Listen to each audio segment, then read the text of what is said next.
Assalamualaikum warahmatullahi wabarakatuh. Assalamualaikum warahmatullahi wabarakatuh.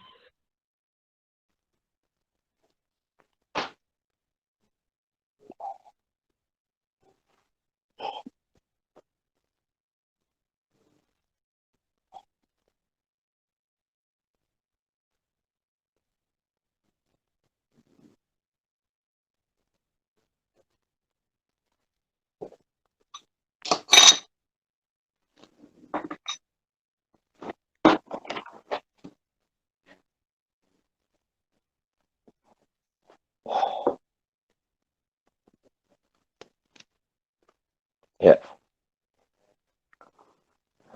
Assalamualaikum warahmatullahi wabarakatuh. Innal hamdalillah hamdan katsiran thayyiban mubarakan fihi kama Warahmatullahi yuhibbu wabarakatuh. rabbuna wa yardah. Asyhadu an la ilaha illallah la syarika lah wa asyhadu anna Muhammadan abduhu wa rasuluhu la nabiyya ba'dah. Qala Allah Ta'ala fi kitabil karim a'udzu samii'il 'aliim minasyaitonir rajim.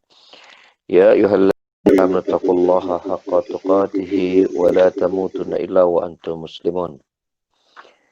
يا أيها الناس اتقوا ربكم الذي خلقكم من نفس واحدة وخلق منها زوجها وبث منهما رجالا كثيرا ونساء واتقوا الله الذي تساءلون به والأرحام إن الله كان عليكم رقيبا يا أيها الذين آمنوا اتقوا الله وقولوا قولا سديدا يصلح لكم أعمالكم ويغفر لكم ذنوبكم وما يطع الله ورسوله فقد فاز فوزا عظيما أما بعد. Ikhwas sekalian yang semoga Allah Subhanahu wa taala rahmati kita semua. Kita insyaallah taala akan melanjutkan materi kita yang sebelumnya belum pada materi yang baru itu sebelum kita tuntaskan, maka kita akan tuntaskan, yaitu tentang pembagian nama-nama Allah menurut kandungan maknanya. Di mana kita sudah bahas dua poin penting, yaitu bahwasanya pembahasan nama dan sifat Allah itu ya terbagi menjadi dua, ada yang bersifat muta'addi dan ada yang lazim, yaitu nama dan sifat yang membutuhkan objek ya, yaitu berkaitan dengan makhluk, dan itu erat kaitannya dengan sifat fi'liyah ya, sifat fi'liyah, dan ada yang tidak membutuhkan objek, itu berkaitan murni dengan Allah semata ya, yang kita kenal dengan di sini pembahasan kita yang lalu itu sifat yang lazim. Itu poin yang pertama. Poin yang kedua adalah di antara kaidah penting dalam pembahasan nama Allah bahwasanya nama-nama tersebut ya ada yang memiliki tiga makna. Itu dan kaitannya dengan secara mutabakoh, itu menunjukkan seluruh segala sisi pembahasan, kemutlakan, kandungan zat dan sifat Allah Subhanahu wa taala. Ada yang bersifat tadamun, yaitu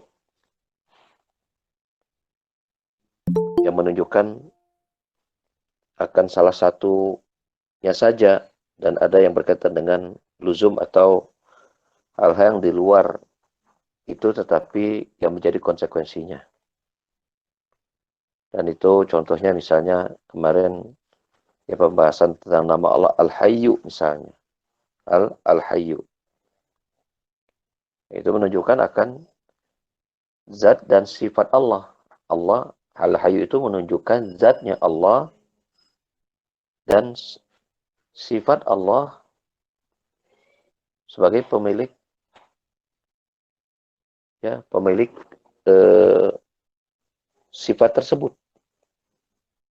Al-Hayyu artinya kehidupan ya. Bahwa itu adalah menunjukkan zatnya Allah Subhanahu wa taala dan sekaligus sifat. Bahwasanya kehidupan Allah Subhanahu wa taala adalah kehidupan yang sempurna secara keseluruhan.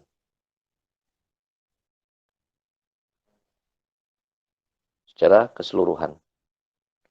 Dalam pengertian hidupnya Allah Subhanahu wa taala tidak seperti hidupnya makhluk yang diawali dengan ketiadaan, kemudian ada, kemudian mereka ada dan hidup, dan keberadaan hidup manusia diakhiri dengan kebinasaan. Diakhiri dengan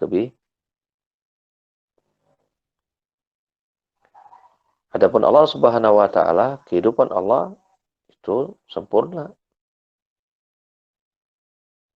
Allah diawali dengan apa? Ketiadaan.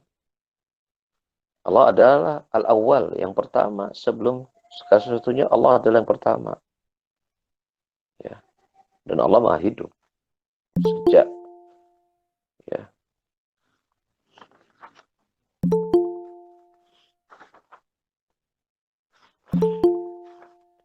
Itu.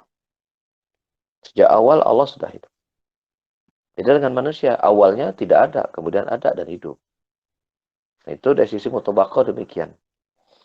Adapun dari sisi tadammun, bahwa al-hayyu itu adalah hidup bagi Allah Subhanahu wa taala di antara sifat-sifat Allah yang lain.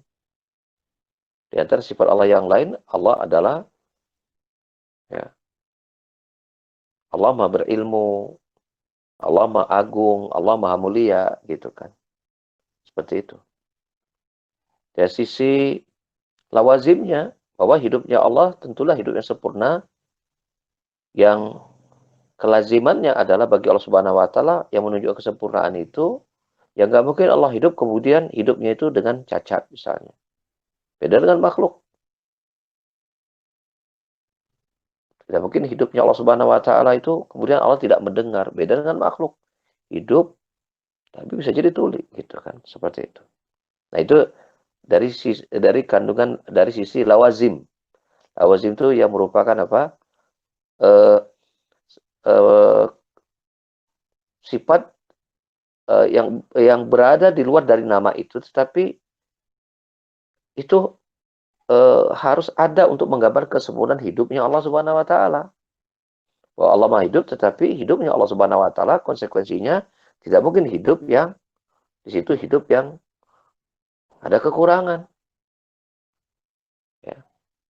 Lawazimnya untuk menyatakan sempurna Allah Subhanahu wa taala, lawazimnya yang merupakan konsekuensi dari sifat-sifat yang itu harus pasti ada, bahwa untuk gambar sempurna hidupnya Allah Subhanahu wa taala nggak mungkin hidupnya Allah itu hidup tapi tuli, hidup kemudian buta, hidup cacat, itu enggak. Maka kita harus menetapkan lawazim dari sifat hidup Allah, hidupnya Allah hidup yang sempurna, yang penuh dengan sifat-sifat sempurna dalam kehidupannya.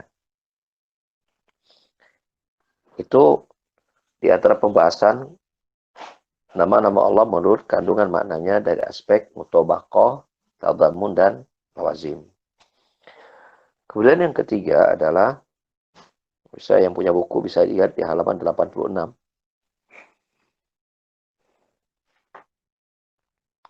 Di antara kaidah penting dalam pembahasan ini adalah bahwasanya nama-nama Allah itu semuanya baik.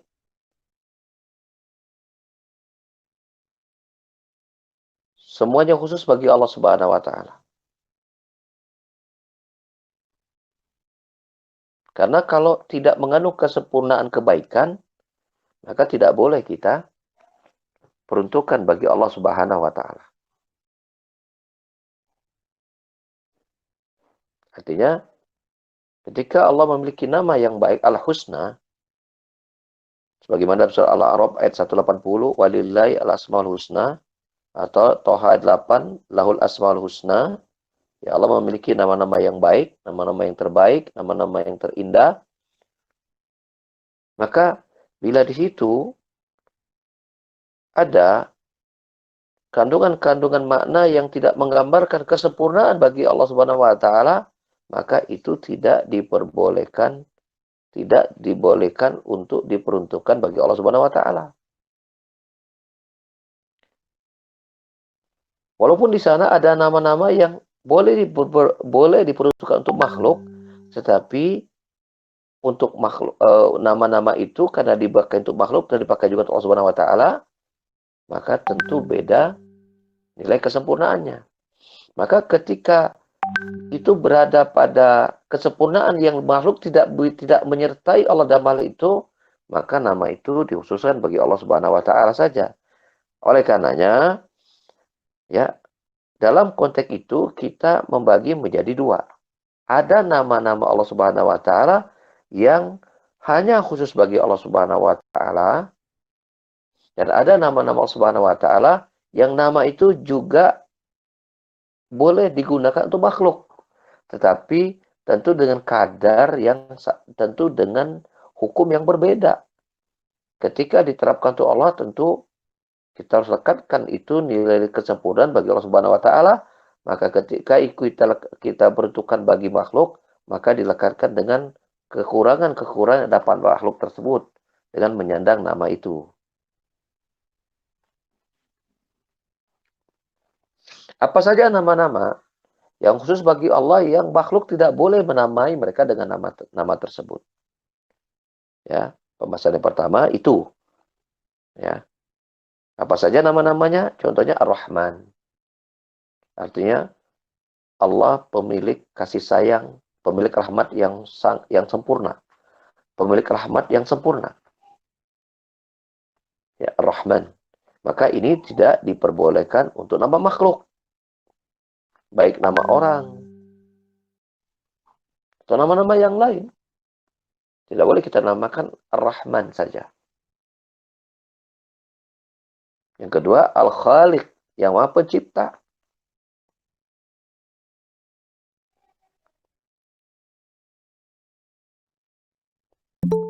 Maksudnya pencipta yang Maha Pencipta.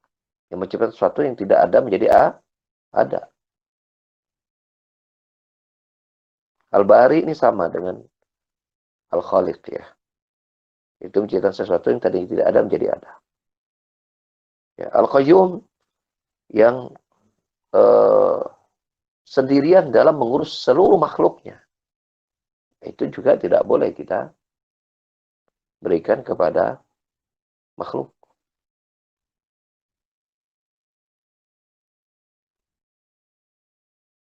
Karena nama itu khusus hanya diperuntukkan bagi Allah Subhanahu wa taala saja.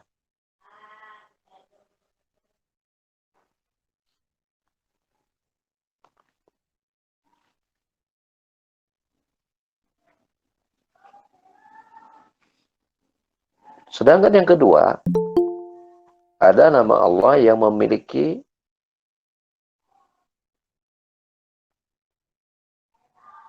yang makhluk boleh dinamai dengan nama itu.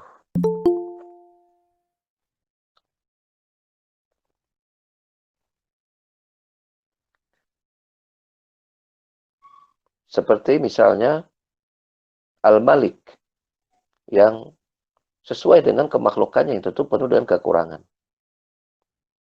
Apa dalil bahwasanya Al-Malik atau contoh yang lain di sini dalam Quran adalah Al-Aziz. Al-Aziz. Artinya Aziz itu untuk Allah artinya Maha Mulia, Maha Perkasa.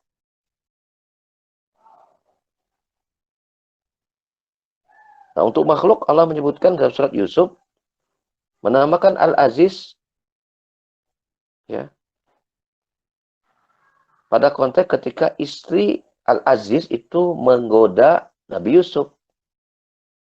Maka Allah menyebutkan qalat imra'atul aziz, berkatalah Al-Aziz, maksudnya istri dari suaminya, yang suaminya ini adalah Aziz artinya ya penguasa di tempat tersebut, raja di tempat tersebut. Ya, Allah menggunakan kata untuk si raja itu Al-Aziz. Allah juga pemilik nama Al-Aziz. Nah, nama ini Al-Aziz boleh untuk Allah, boleh untuk makhluk. Untuk Allah dilekatkan dengan nilai kesempurnaannya, untuk makhluk dilekatkan sesuai dengan kadar kekurangan mereka sebagai makhluk. Ya, makhluk berkuasa. Tapi berkuasanya makhluk penuh dengan kekurangan. Ya, banyak kezaliman dilakukan oleh penguasa-penguasa dari kalangan manusia. Adapun Allah tidak demikian. Dan juga Al-Malik. Ya, Al-Malik. Kita tahu Malik sendiri itu nama malaikat penjaga neraka, gitu kan? Seperti itu. Kita juga mendapati ya nama raja dalam bahasa Arab di kita itu, misalnya raja Arab itu Malikul, ya Malik. Seperti namanya Salman misalnya, Malik Salman gitu kan. Ini boleh. Ya, Raja Salman boleh.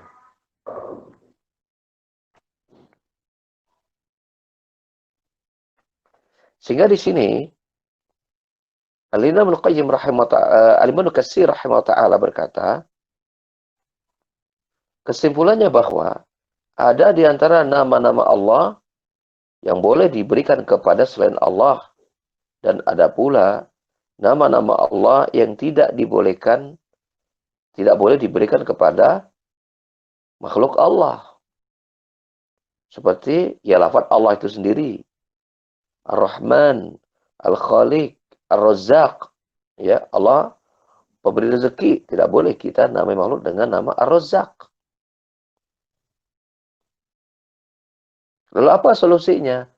Bila kita ingin memunculkan kata Ar-Rahman, maka dimunculkan lafaz sebelumnya adalah dengan nama hamba Ar-Rahman. Dengan ditambah kata abdu, yaitu hambanya Ar-Rahman. Menjadi Abdul Rahman. Hambanya Ar-Rahman. Abdul Khaliq. Hambanya Al-Khaliq. Abdul Razzaq. Seperti tulis buku ini, Syekh Profesor Dr. Abdul Razzaq. Hambanya Ar-Razzaq. Nah, seperti itu. Ya. Kalau misalnya masjid, Baitur Rahman, boleh. Baitul Khaliq, Baitul Razzaq, boleh. Ya, nggak masalah. Yang tidak boleh adalah menamakan makhluk tanpa ada ya kata pengantar sebelumnya atau kata yang ada di depannya. Itu poin yang ketiga. Poin yang keempat, ini yang terakhir. Di antara hal yang masih berkaitan dengan hal ini adalah kewajiban kita untuk menghormati dan beradab, ya, memiliki adab terhadap nama-nama Allah Subhanahu wa Ta'ala. Caranya bagaimana? Caranya adalah kita tidak menamai seseorang dengan nama-nama yang mengandung persekutuan bersama Allah Subhanahu wa Ta'ala dalam nama-nama tersebut. Seperti menamai Qadil Qudat. Qadil Qudat itu terjemahannya adalah hakim dari segala hakim. Malikul Muluk, raja segala raja. Raja di raja. Ya. Hakimul Hakam. Ya, pemimpin di atas pemimpin. Penetap hukum dari semua hukum. Dan lain sebagainya. Kita menamai seseorang dengan nama-nama tersebut.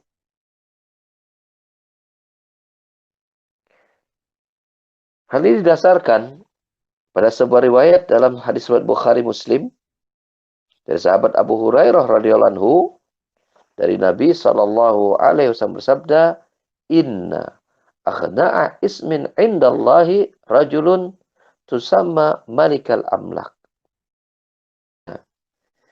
Nama seseorang yang sangat dibenci oleh Allah, ya, yang sangat dibenci oleh Allah adalah Malikul Muluk.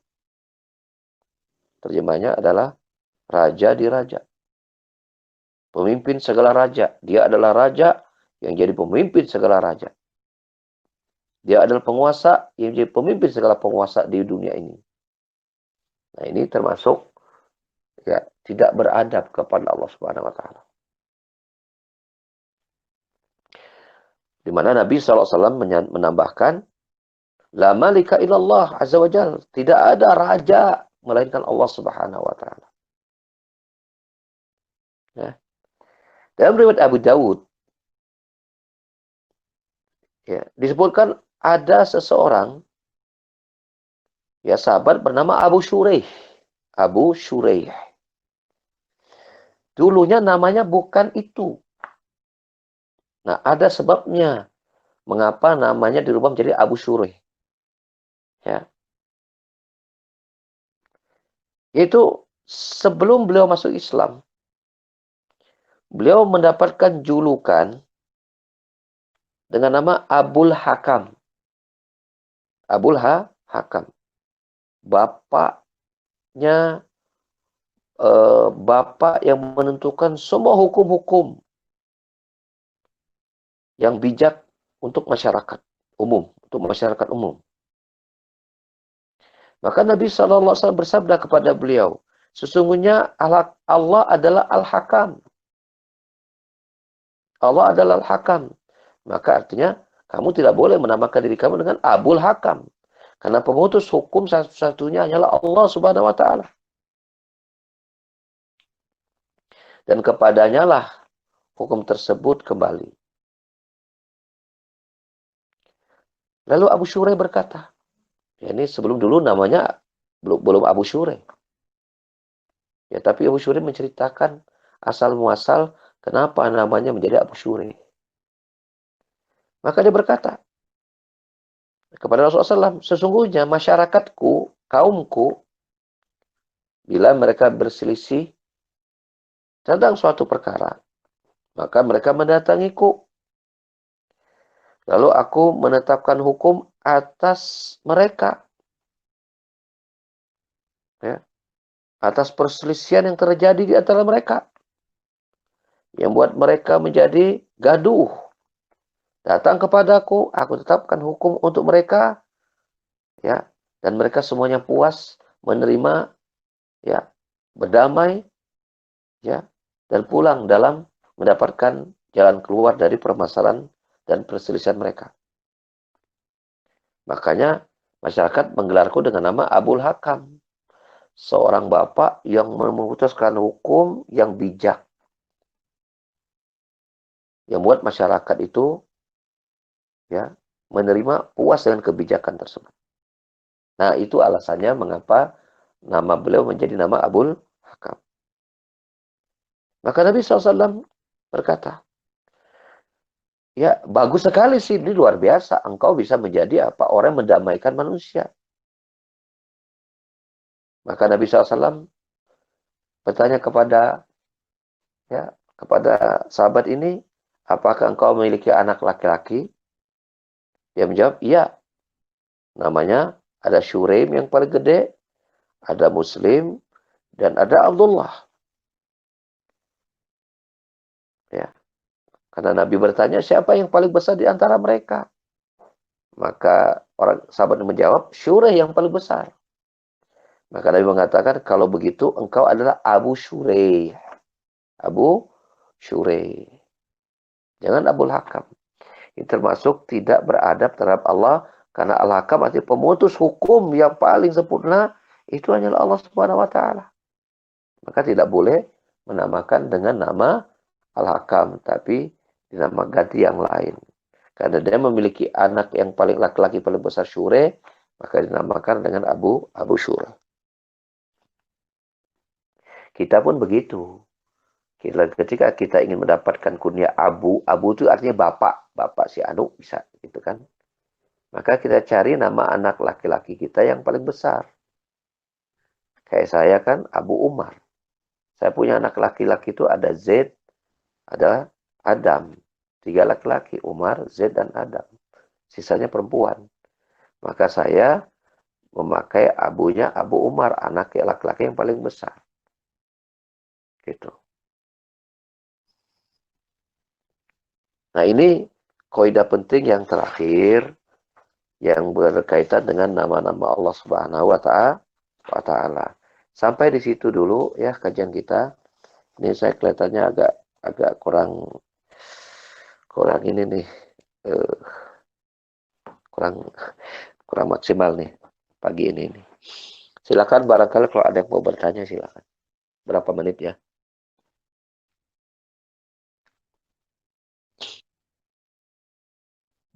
Mangga dipersilahkan untuk menyalakan mikrofonnya.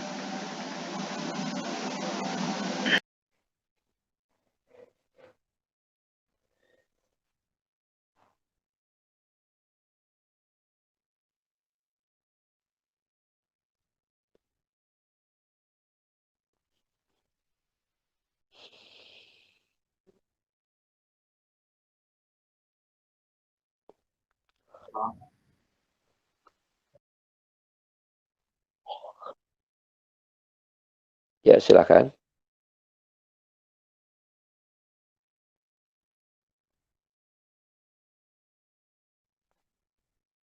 Iya, betul.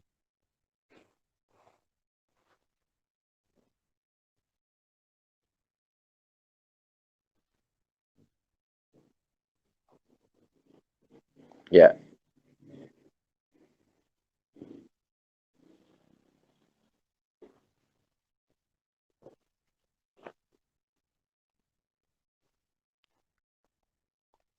Iya, seperti itu memang. Ya, kalau kita mengubah akte bisa diubah sekalian tuh bagus. Bisa mengubah sampai ke KTP-KTP-nya juga bisa diganti itu yang paling bagus. Cuman persoalannya kalau nggak bisa gimana?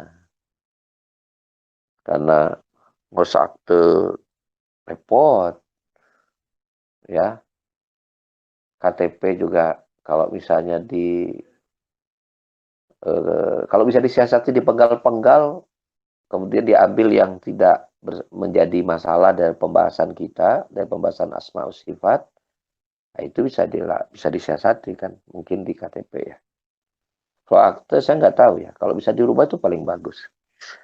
Tapi kalau belum bisa berubah, bagaimana? Ya paling tidak pada sisi panggilan.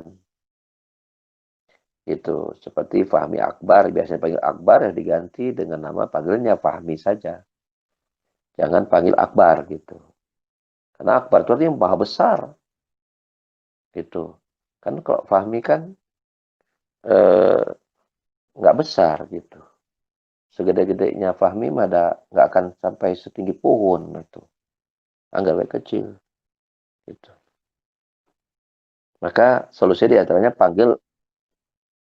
dipanggil dengan nama yang lain. Itu yang paling selamat. Minimal pada level panggilan. Ya, tidak dipanggil Akbar, dipanggil Fahmi misalnya, diganti. Ya, seperti itu. Allah alam bisawab.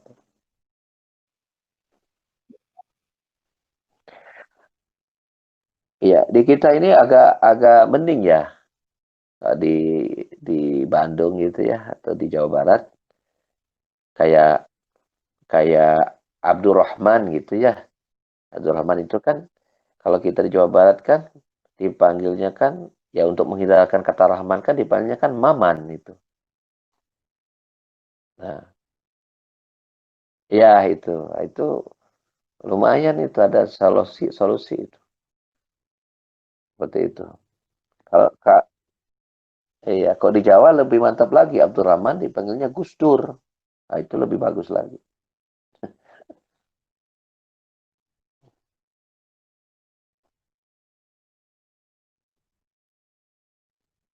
Mm-mm,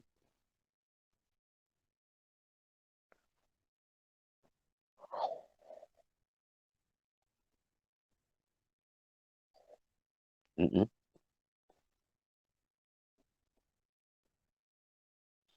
Ya, pertama lihat dulu tabiat buruknya tuh bentuknya apa. Sudah seperti Firaun belum gitu.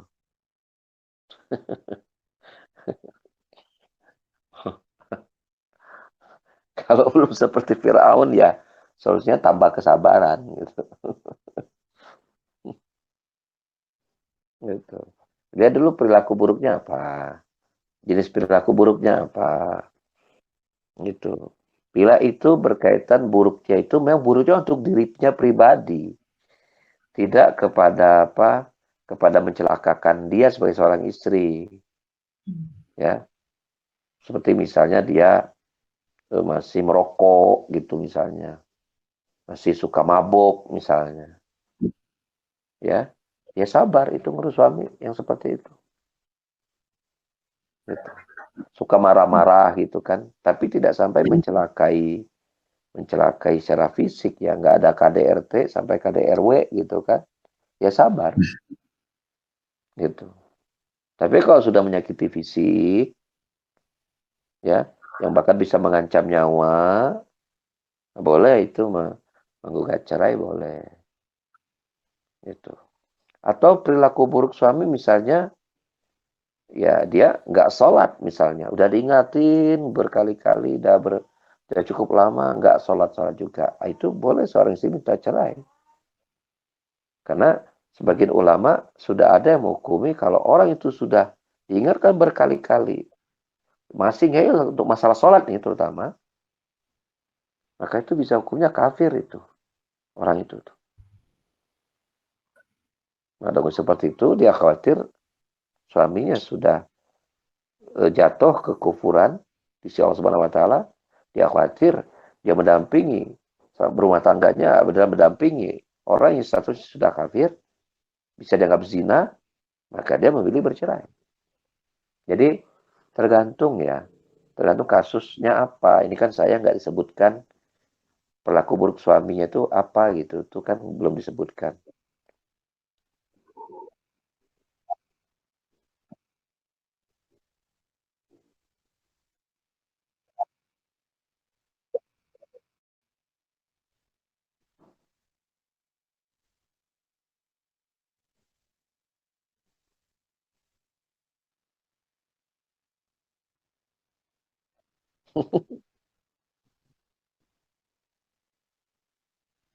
Iya.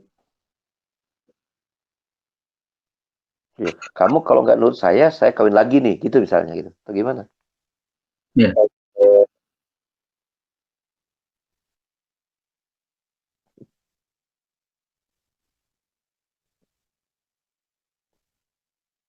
Yang nikah Nah, apa salahnya suami pengen nikah lagi?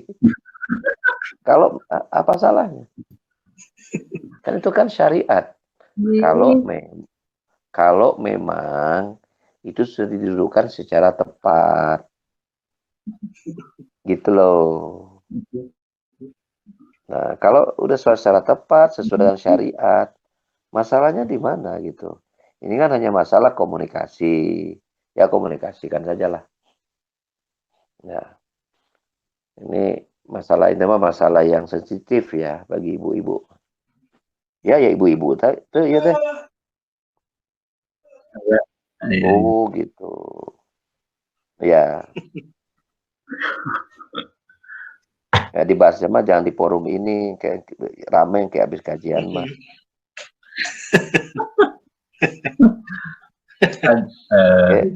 Nanti ana yang dijadikan sasaran. Tuh, gurunya gitu tasnya. Bukan salah ke Tatnya.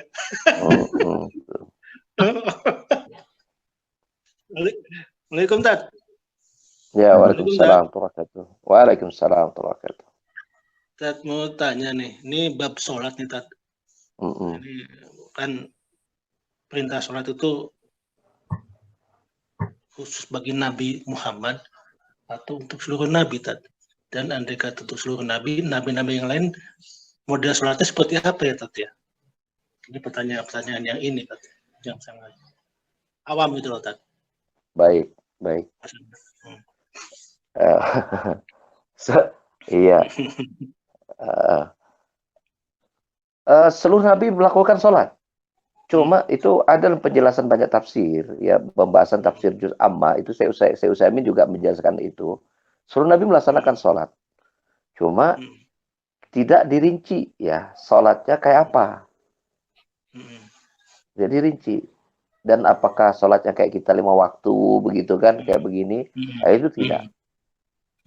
Ya, itu tidak disebutkan seperti itu. Buktinya Allah memerintahkan kepada Maryam, ya pada Maryam di dalam surat Asy-Syura kalau saya nggak salah ingat, yaitu wasjudi warka'i, ruku dan sujudlah engkau wahai Maryam gitu.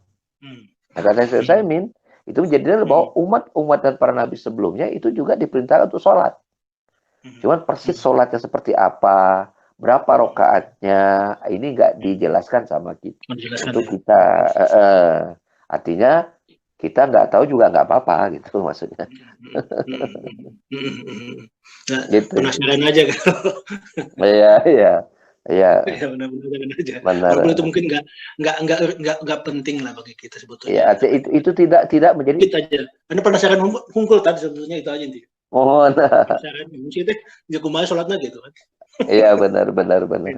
Ya, intinya begitu sih, intinya begitu. Itu memang pertanyaan yang umum muncul di pikiran semua kita gitu. Ya Umum. betul. Dan makanya para ulama menjelaskan supaya kepo na beres gitu.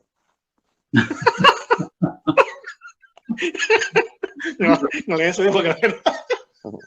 Ya, nah, poligami anu tinggal ngiring eta tah eta mah terlebat abdi mah kadinya mah. Oh, tapi Eta mah abot tah mangga lah eta mah. tapi diomongkan wae. Assalamualaikum Ustaz. Waalaikumsalam warahmatullahi wabarakatuh. Ustaz, barakallahu fiik Ustaz. Ada Baik, barakallah. mungkin balik lagi ke belakang Ustaz. Saya pengen Mana ada ya? yang al-mutabaqah Mutobako ya.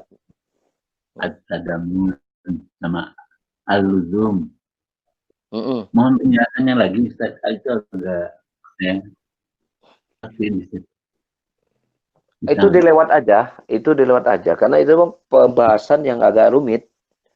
Jadi begini intinya begini. Pahami begini sajalah dalam bahasa saya. Jangan sampai nanti terjebak pada istilah-istilah yang membuat kitanya rumit gitu. Pahami ini aja, pahami penjelasan saya aja. Contoh, Allah itu punya nama Al-Hayyu, artinya Maha Hidup. Ya, kita ketika mengenal Allah sebagai Maha Hidup, tidak cukup hanya mengatakan udah hidup saja gitu. Apakah kemudian hidupnya kayak manusia juga kan hidup ya? Ya kan? Tapi apakah kita mengatakan hidupnya Allah sama dengan hidupnya makhluk? Jawabannya tidak. Beda. Nah, dari tinjauan lawazim, luzum, hidupnya Allah itu hidup yang sempurna. Ya, yang mengharuskan sifat-sifat yang lain itu harus kita tetapkan bagi Allah Subhanahu wa taala. Ya, seperti mendengar, melihat. Maka itu lawazimnya, luzumnya itu seperti itu. Kalau kita nggak tetapkan luzum, berarti kita memahami nama Allah, sifat Allah nggak akan benar. Ya, kalau makhluk, kita katakan makhluk hidup. Ya, makhluk itu hidup nih. Tapi kita lihat hidupnya makhluk, ya, hidupnya makhluk, itu apa? Itu ada yang cacat, gitu kan? Ada yang tuli. Hidup mah hidup, tapi tuli gitu. Gitu kan? Nah, kita ketika menetapkan Allah hidup, harus luzumnya harus kita tetapkan Allah itu tidak tuli. Hidupnya Allah itu hidup dalam keadaan tidak tuli. Hidup dalam keadaan tidak buta, hidup dalam keadaan ya tidak bodoh begitu. Nah, itu maksudnya tinjauan luzumnya. Harus yang mutobako, ya itu tadi, hidupnya Allah Subhanahu wa taala adalah apa? Hidup yang diawali dengan hidup. Beda dengan makhluk, diawali hidupnya dengan ketiadaan. Awalnya nggak ada, jadi hidup. Ya, Allah itu tidak punya kematian. Beda dengan makhluk, ada kematian di situ. Nah, itu berarti tidak sempurna. Nah, mutobakonya Allah Subhanahu wa taala, hidupnya itu seperti itu, sempurna di semua sisi.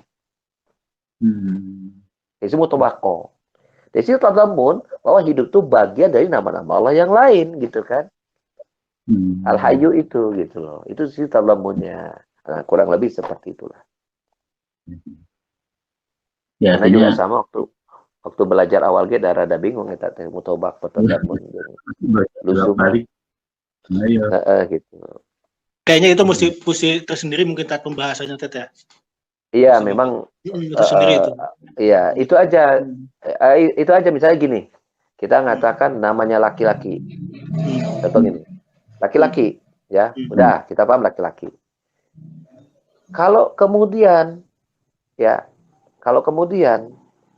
ya kita mengatakan itu laki-laki ya. Tapi kemudian dia sebagai seorang laki-laki, dia nggak cari nafkah. Nah, itu luzumnya tuh nggak dapet itu. Luzumnya, konsekuensinya laki-laki itu kudu cari nafkah pada keluarga, kan gitu. Ya kan? Oh, itu. Luzumnya Analoginya itu seperti itu, laki-laki. Iya, luzumnya laki-laki itu kudu cari nafkah. Untung di rumah wae. Gawe gitu. Nah, gitulah ibaratnya. Allah sebagai maha hidup, luzumnya Allah harus memiliki semua sifat-sifat yang sempurna, yang menyertai kehidupan Allah Subhanahu wa taala. Jangan sampai kita tahu Allah hidup tapi kita tidak tiadakan Allah itu dengan hidupnya itu ya penuh kekurangan, harus kita tiadakan. Hidupnya Allah hidup yang sempurna. Nah, luzumnya apa? Allah harus mendengar. Ya kan? Luzumnya apa? Allah harus melihat. Kalau itu tidak kita tetapkan sebagai sebuah luzumnya, maka kita tidak akan sempurna memahami Allah sebagai zat yang maha sempurna. Nah, begitu maksudnya. Pusing-pusing dah. Mantap, pusing mata. Pengliran, Gol. Iyalah, dilewat aja. Iyalah. Dan kalau ini yang lain,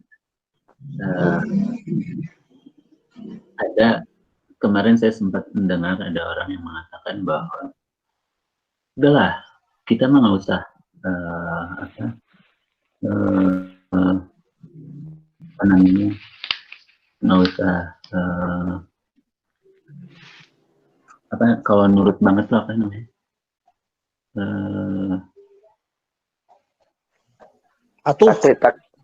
taklid. Nggak usah taklid sama ulama. Aduh, saya kaget sebenarnya, Ustaz. Nah ini saya sempat bilang bahwa bagaimana kepada ulama, kita tahu Rasulullah dari mana? Dari ulama. Nah itu jawaban saya seperti itu gimana, Ustaz? Iya. Intinya kalau taklid itu dirinci ya, dirinci. Ya. Secara umum kalau dilihat dalam realita, taklid itu memang diharuskan. Secara umum. Gitu. Karena umumnya umat Islam itu kan bukan orang berilmu. Gitu kan? Kalau orang tidak berilmu, dia itu tidak bisa memutuskan apapun karena dia kan tidak berilmu. Kalau dia memaksakan memutuskan sesuatu, berarti namanya nekat itu, dan itu berbahaya. Dia bersikap berfatwa tanpa ilmu, itu berbahaya. Maka secara realita, umumnya keadaan umat Islam itu karena dia tidak berilmu, wajib dia taklid. Wajib dia taklid. Nah, yang menjadi persoalannya adalah siapa yang dia taklidi. Nah, itu yang menjadi persoalan. Kalau yang dia taklidi bukan orang yang tepat, maka kita mengatakan ya tidak boleh taklid. Bukan masalah taklidnya, tapi orang yang dia taklidinya itu bukan orang yang tepat. Ya, bukan orang yang memiliki tidak memenuhi kriteria syarat-syarat untuk menjadi seorang yang berhak diambil ilmunya misalnya. Baik dari sisi pemahamannya yang belum tepat atau dari sisi ilmunya yang belum mapan. Gitu. Seperti itu. Ini yang pertama, pembahasan tentang kapan kita wajib taklid. Pembahasan yang kedua, kapan kita tidak boleh taklid dari sisi hukum taklidnya. Kalau tadi kan tidak bolehnya karena orang yang ditaklidinya bukan orang yang tepat. Tapi bagaimana? Kapan kita tidak boleh taklid secara memang tidak boleh taklid sama sekali, bukan karena melihat orang yang kita taklidi. Tapi ditaklidnya nggak boleh ketika kita berada pada level yang mana kita memiliki disiplin ilmu yang kita bisa ya melihat dalil. Bisa melihat dalil. Maka di situ kita nggak boleh taklid Hanya sekedar kata ustadz, kata ulama, kata anu itu nggak boleh. Kalau kita sudah bisa melihat dalil. Sehingga kita bisa boleh berbeda dengan ustadz kita. Ya, kita bisa berbeda dengan ulama kita, boleh. Selama kita punya dalil ya yang berbeda seperti itu. Kita lihat contohnya Imam Syafi'i dan Imam Ahmad itu sering banyak beda pendapat, padahal mereka itu guru dan murid. Karena adanya dalil yang mereka teliti yang membuat mereka itu berbeda satu dengan yang lain. Itu. Persoalannya kita harus mengukur diri, kita sudah di level mana? Apakah di level awam atau di level ahlu ilmi gitu, thalibul ilmi gitu. Nah itu. Nah, di kenyataan realitanya umumnya orang itu adalah awam. Maka dia wajib malah untuk taklid kepada guru.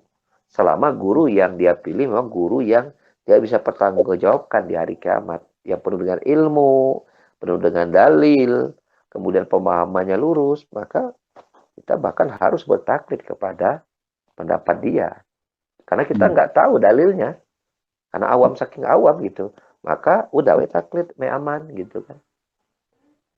Gitu. Contoh ada masalah fatwa yang istihad yang itu kita ya kalau saya sendiri nggak berani beristihad karena belum makomnya gitu kan. Maka nunggu fatwa ulama kita ambil bulat-bulat fatwa itu. Itu lebih baik daripada kita beristihad sendiri padahal belum makomnya kita gitu.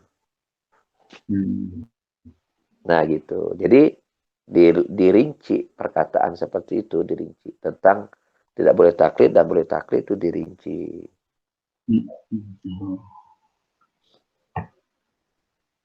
Sehingga kalau kita lihat, misalnya kita ini berguru, kita bertaklid pada guru kita.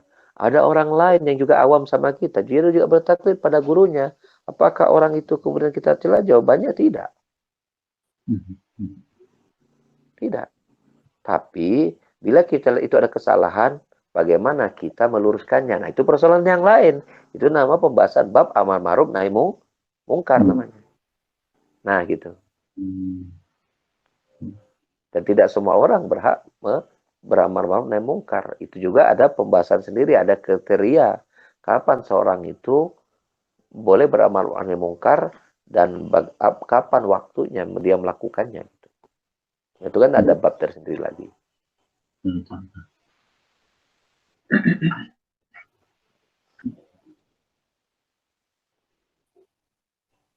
Satu lagi yang terakhir, kalau ada silakan.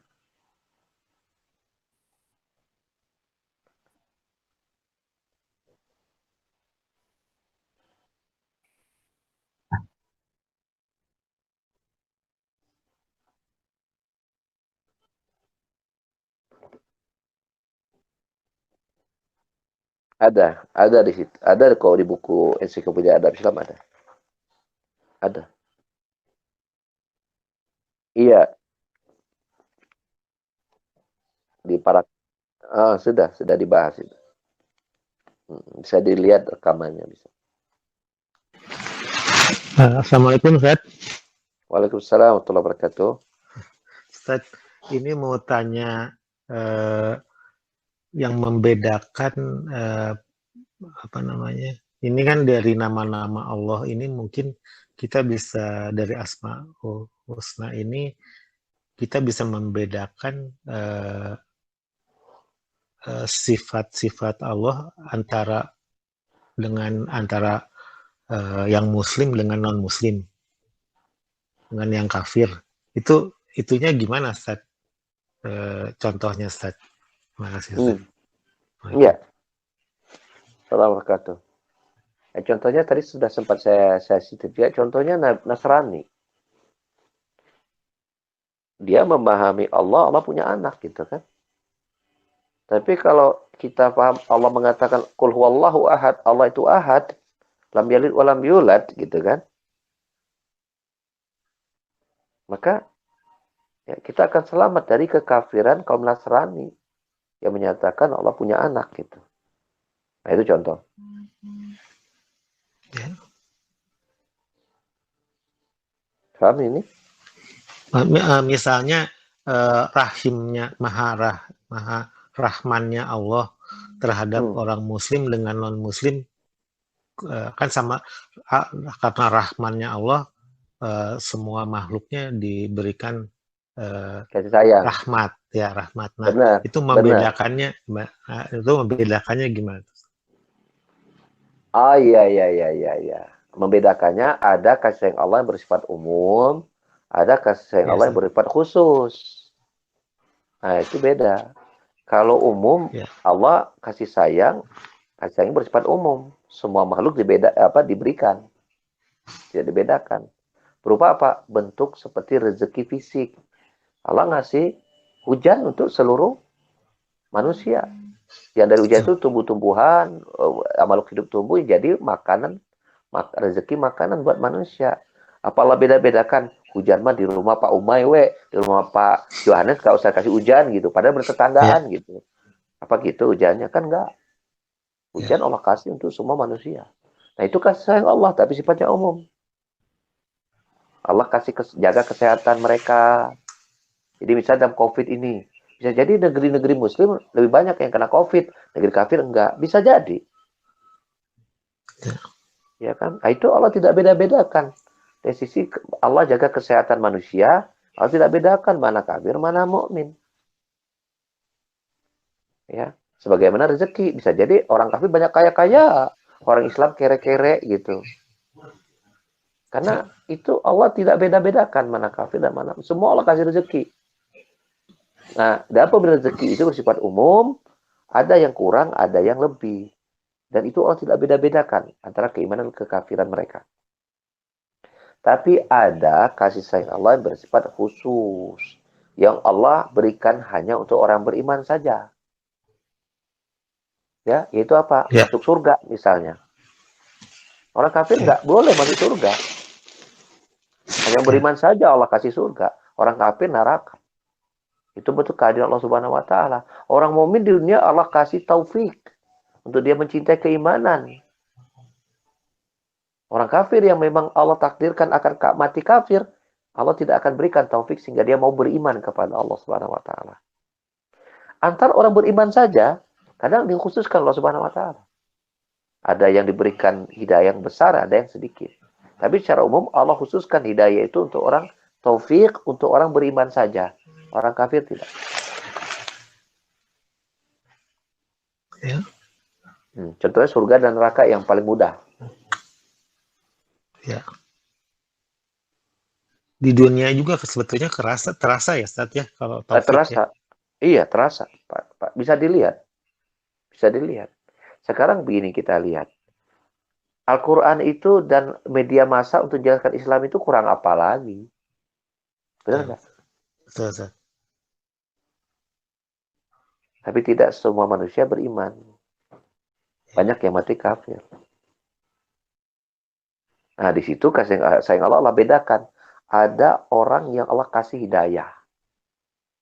Dari sejak lahirnya dia Muslim.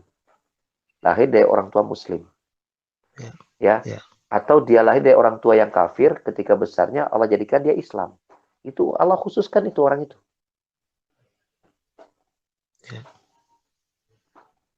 Itu bentuk kasih sayang Allah yang bersifat khusus. Tidak semua orang Allah jadikan dia Islam. Karena itu hak prerogatifnya Allah Subhanahu wa taala. Gitu. Paham ya? Ya, Pak. Ya, Ustaz. Ya. Ini Ustaz, ini maksudnya saya pengen ini untuk yang belum dapat hidayah, itu kan saya pengen bahwa begitu nikmatnya kita mendapatkan, alhamdulillah begitu nikmatnya mendapatkan ini. Nah, itu pengen membita ini mah nggak bibita lah gitu, Ustaz. Gimana caranya? Iya. Nikmat sekali gitu kan, Ustaz. Betul. Bisa kita bayangkan nggak? Coba kita bayangkan sini Pak Umay dan yang lainnya. Ya, Ustaz. Tiba-tiba ya, yang cewek orang teh ada, kita bisa bayang nggak kalau misalnya kita lahir dari ternyata bapak kita namanya Yohanes, ibu kita namanya Maria misalnya. Yes, sir. Pendeta lagi dua-duanya. Kebayang nggak sama kita? Siapa yang bisa menjamin kita tuh Islam gitu sampai gede, sampai mati? Tapi Allah memilih kita lahir dari orang tua yang sudah muslim dua-dua. Yes, Ustaz. Itu kan nikmat itu. Itu Allah memilih itu. Gak semua orang. Allah jadikan semua anak yang lahir dari orang tua yang muslim. Gak semua. Ya, ya. Itu. Maka betapa itu nikmat besar yang kita syukuri, nikmat Islam. Namun para ulama lebih merinci lagi levelitas nikmat itu. Yang pertama nikmat Islam. Itu besarnya luar biasa. Tidak semua orang itu Allah jadikan dia muslim.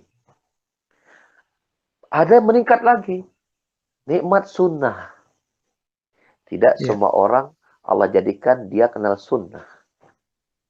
Tidak semua orang Islam dia kenal sunnah. Banyak orang Islam yang melakukan kesyirikan-kesyirikan, yang melakukan kebidahan-kebidahan. Tidak semua umat Islam mengenal sunnah. Ya, betul, Ustaz. Ada yang lebih tingkat hebat lagi. Mau tahu tidak? Ya, Ustaz. Kasih tahu nggak ya? Ustaz. Ulah tuh tata. Ulah tat. Bisa saya ilmu tat. Ulah tat. Satu lagi yang terakhir. Apa itu? Nikmat istiqomah sampai mati di atas sunnah. Ya. Tidak semua orang kenal sunnah itu istiqomah. Amin. Ada yang futur, kusebab ekonomi, jadi tadinya jauh dari riba, akhirnya nggak riba dari. Iya kan? Nggak istiqomah di atas sunnah. Gitu. Maka semoga kita wafat dalam keadaan kita husnul khotimah. Amin. Tetap di atas apa yang Allah ridhoi. Itu penting. Amin. Makanya bapak-bapak ya Pak jamaah sekalian baca yang baik surat Ali Imran ayat 102. Baca baik. Ayat itu ya. Ya, itu ayatnya sering didengar. Allah berfirman, "Ya ayyuhalladzina amanu taqullaha haqqa tuqatih wa la tamutunna illa wa antum muslimun." Itu luar biasa. Wahai orang beriman, semasa hidup tuh bertakwalah betul-betul kepada Allah sampai mati dalam keadaan engkau bertakwa kepada Allah Subhanahu wa taala. Jangan kau mati dalam keadaan berislam, tetap bertakwa kepada Allah gitu. Makanya nikmat bisa istiqomah di atas agama ini itu nikmat yang tertinggi. Amin. Insyaallah. Gitu. Dan itu semakin sedikit lagi orang yang mendapatkan itu. Islam, tidak semua orang Islam. Ada yang kafir. Tapi lebih sedikit lagi tidak semua orang Islam kenal sunnah. Lebih dikit lagi tidak semua orang wafatnya dalam keadaan dia istiqomah atas sunnah. Itu lebih sedikit lagi. Dan semoga kita termasuk golongan yang sedikit gitu. Amin. Karena di mana-mana yang namanya berkualitas itu selalu sedikit jumlahnya, selalu. Coba aja yang masih senang bala-bala nggak ini teh?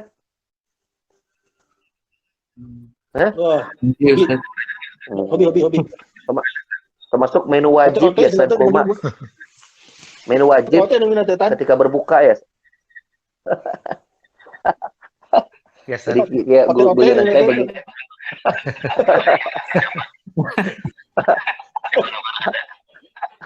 Jadi ya guyonan saya. Kamu di Sidoarjo Tat. Kamu di Sidoarjo namanya ote-ote bala-bala Tat. Ote-ote. Iya. Coba kalau lagi berbuka ya, ketika nggak ada bala-bala, mana bala-bala dicari. Tapi coba ketika nggak ada kurma, Tara anaknya mana kurma gitu. Oh, iya. Menu wajib, sunnah ya. Menu wajib, kurma menu sunnah itu kan seolah-olah. Itu balik ya. Nah, kita kembali kita kembali pada permasalahan kita. Di mana-mana bala-bala yang paling enak itu sedikit jumlahnya yang bisa membuat. Ya, betul. Gitu. Coba sekarang namanya yang berkualitas ya profesor, spesialis, jumlahnya banyak apa dikit? Sedikit. Berapa profesor di kita di Indonesia? Dikit kan? Menunjukkan bahwasanya yang menunjukkan namanya yang paling berkualitas itu selalu sedikit jumlahnya.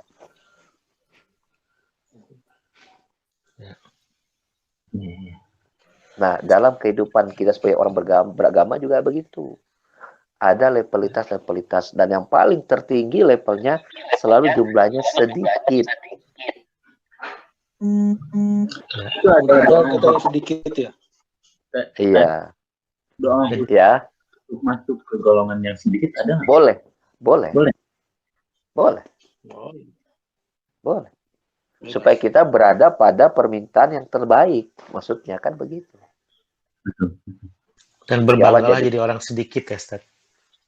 Iya, agak berat mengucapkan berbangga mah itu. Agak berat. Berusahalah menjadi. Tarik teuing kita mah tadi. Ai berbangga mah sangat ngaku era urangnya itu. Iya, Ustaz. Ya soal cuma terakhir. Ini kan tadi kita bicara Ar-Rahman tadi ya. Ada Ar-Rahman itu kan unsur yang umum tadi ya. Apakah Ar-Rahimnya seperti itu? Iya, memang para ulama ada yang membedakan Ar-Rahman itu untuk seluruh manusia, Ar-Rahim untuk orang beriman saja. Nah, sebagian ulama ada yang tidak membedakan dari sisi itu. Ar-Rahman, Ar-Rahim ya sama saja untuk manusia ya dan di umum Ar-Rahman Ar-Rahim. Perbedaan mereka hanya dari sisi bahwa kalau lafaz Ar-Rahman lafaznya itu khusus untuk Allah. Lafaz Ar-Rahim boleh untuk makhluk juga, manusia boleh.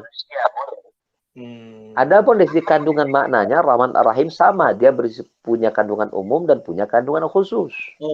Gitu. Gitu. Ya. Gitu. Allah Rahim kepada seluruh manusia, ya secara umum, juga Rahim secara khusus bagi orang beriman. Ar-Rahman ya Allah juga sama. Dan ini yang saya ambil. Ini yang saya ambil pendapat ini. Ya, cukup ya. Satu lagi. Aduh, lagi asik nih ya. Ya wes sudah mangga. Ya sudah. Seberesnya aja ini kalau gitu. Foto-fototan, bakwan, semangat. Bakwan mah beda sama bala-bala mah beda. Beda. Satu lagi deh. Ya. Ini kalau bentuk permintaannya yang tadi. Ya Allah, ya Rahman, ya Rahim. Karena saya ke dalam golongan dan keturunan saya ke dalam golongan maksud. Iya, boleh. Boleh. Iya. Kan Allah berfirman, faqalilan min ibadiya asyakur, kata Allah. Sedikit sekali hambaku yang pandai bersyukur. Maka kita minta semoga kita masuk golongan sedikit, golongan yang pandai bersyukur kan maksud.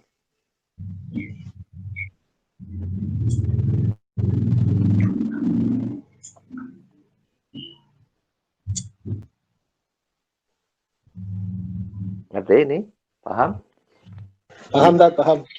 Oke. Ya kalau sudah paham berarti boleh ditutup ya.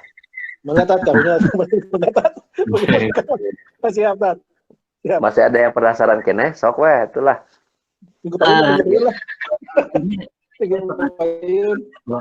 Iya mah udah banyak musik ya teh masalahnya ya. Oh, udah ada.